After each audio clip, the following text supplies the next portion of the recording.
Hi, my name is Gerhard Gschwandtner, and welcome to Selling Power TV. Today we have the pleasure of meeting with Gitomer. Hi, Gerhard. He is the author of two incredible books. The best one is The Little Red Book of Selling. How many did you sell? Over 1 million domestically, about 5 million around the world. And that includes the bootleg copies in China? That includes all the bootleg copies all over. We don't know how many copies have been sold, but I've seen pictures of my book on the back of bicycles next to other, they're bootlegged all over the place. So you're a legend in the field of selling, and you have how many YouTube followers? I have about 25,000 subscribers, but I have about 4 million views. So it's pretty I'm awesome. Pretty blessed. Yeah, I'm pretty blessed with that. Right. So what are you jazzed about in this stage of your life and your career? You're very inspired to write more books, correct? I am. I'm jazzed about the fact that, people ask me, well, what's the secret of selling? And I explain to them that there's no secrets. Actually, what there is this book is the little gold book of Yes Attitude, and this is the secret of selling. If you don't believe in what you're doing, if you don't have the right attitude, I don't care what it is. Right.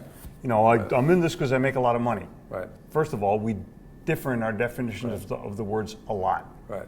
And second of all, you're only going to be as good as that moment is. You're not going to have that deep devotion to the product or the process or the service. Right. So I'm jazzed about the fact that there's still enough people that don't believe deeply enough and don't have the right attitude. But sales is brand new now. With the advent of social media and the advent of the internet and the advent of an app and the advent of mobile purchasing, the whole sales world has changed. So we need to say yes more to change. Yes, that's true. And I define it as change forward. Right. Because what happens is people look at, candy bars used to be a nickel. Right. What's your point? They're now $1.49 at the airport, and who cares? What you have to do is look at where is change going to take you. Right. And how do you adapt and adopt to what's going on, and then you have a chance at it. And I totally agree, because there are two mindsets, the fixed mindset and the growth mindset. Yeah, exactly. And the fixed mindset no longer works. Dead. Okay, so what I'm doing now is I'm writing about the new sale, which is what's going to happen in the next 10 years.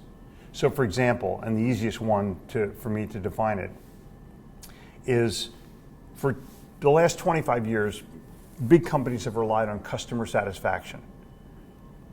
Nothing is dumber, because you have customers that call up all the time and they're complaining. They're never satisfied, but they will buy again. That's a loyal customer. So there's a shift from satisfaction to loyalty. And that shift is major, because I only care about two things. Number one, will they buy from me again? And number two, will they refer me? Because if they refer me, that means that I'm good enough. I've done my job well enough. Right. It doesn't mean they're not going to complain. Doesn't mean they're not going to ask for a cheaper price. Doesn't mean they're not going to shop me online. What it means is that I've won in the integrity battle, I've won in the quality battle, I've won in the perceived value battle, and they're going to do business with me again. Right. But there's something else that I think needs to be told, which is not only to create customer advocates, but also become the brand. I think the salesperson is the big differentiator. Mm-hmm. Do you agree? Sure. Well, look at you. I am the brand. Yeah, I'm the brand. Exactly. I've created my own brand. Before we started here this morning, we tweeted a coffee picture. Yeah. And I think about 20 people retweeted it already. That's the new brand, or the new branding. Right. I challenge people all the time that your reputation arrives way before you do. What people don't, salespeople used to think that they live in this bubble world or this vacuum world where they're sort of hidden and unknown. When in fact, if you come to my office, you're going to Google me. Right. You're going to Google my company, and you're going to find out stuff about me. Right. Do you think I'm not going to Google you? Of course. Okay, so any sales guy that comes into my office, I'm going to, not only am I going to Google him or her, I'm going to look them up on Facebook. I'm going to see if they tweet. Right. I'm going to see if they have a YouTube channel. Right. I'm certainly going to check out their profile on LinkedIn. I'm going to see if they have a blog. Right. And you can't stop me. I'm going to find out exactly who you are before you ever walk into my door. And if you come in stupid, and say, let me tell you a little bit about I already know. I already know everything I need to know about you. So I think what we need to take notes on, what Jeffrey is explaining here, is really what is your personality and what is your digital personality. What's your image? What is your Google image? And what is your social image? Right. Those three images make up the salesperson. Right. The salesperson can no longer hide behind anything. They completely expose themselves immediately, and they're busy at home watching something stupid on television when they should be building their brand. So what you're saying is you should invest an X amount of hours every week In yourself. In yourself. Yeah. So it's not just self-development, but the digital self-development. It is personal development and professional development. Many people define it as professional development. It's way more than that. Right. I want to know who you are as a person. I want to do business with someone that I like and someone that I can believe and someone that I have confidence in, and then develop some trust. If I don't like you, I don't care who you are. Right. So I'll go back to an original statement which says, the first sale that's made is the salesperson.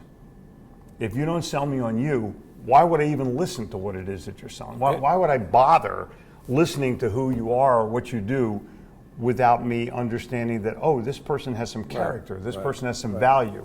Let me shift gears and label this a little bit differently. Okay. I get the impression every time we talk that you have the ability to tap into your inner magic, where you have a creative reservoir that for some reason you turn it on, and I've seen you on your iPhone and dictating things, thoughts that float around that all of a sudden turn into blogs.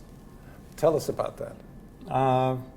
Well, my parents were smart, and so I had the genes, Right. and then I believe that it's a matter of how you decide to take advantage of that. Right.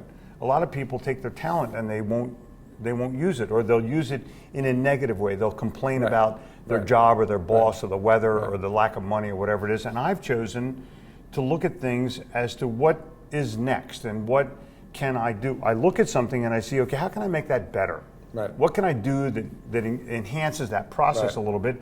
And once you do it for 20 years or 25 years, you kind of intuitively know. So I'm looking at something and I see how to make it better.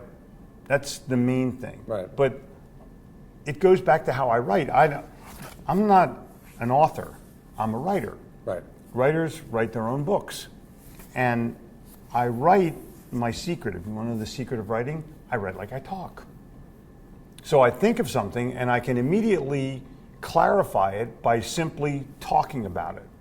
And people do it all the time. They will speak an idea, not just to sell the idea, but to clarify it in their own mind. Exactly. You exactly. get, okay, Yeah. So you don't never have writer's block because you're a talker. well, let me explain it in an easy way.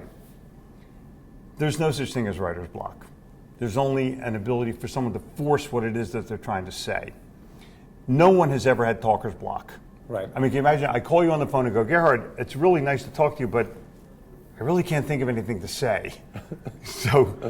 So I just write like I talk. It's a stream of conscious. Right, it's a flow. And once I get the idea, I don't care when it is. Right.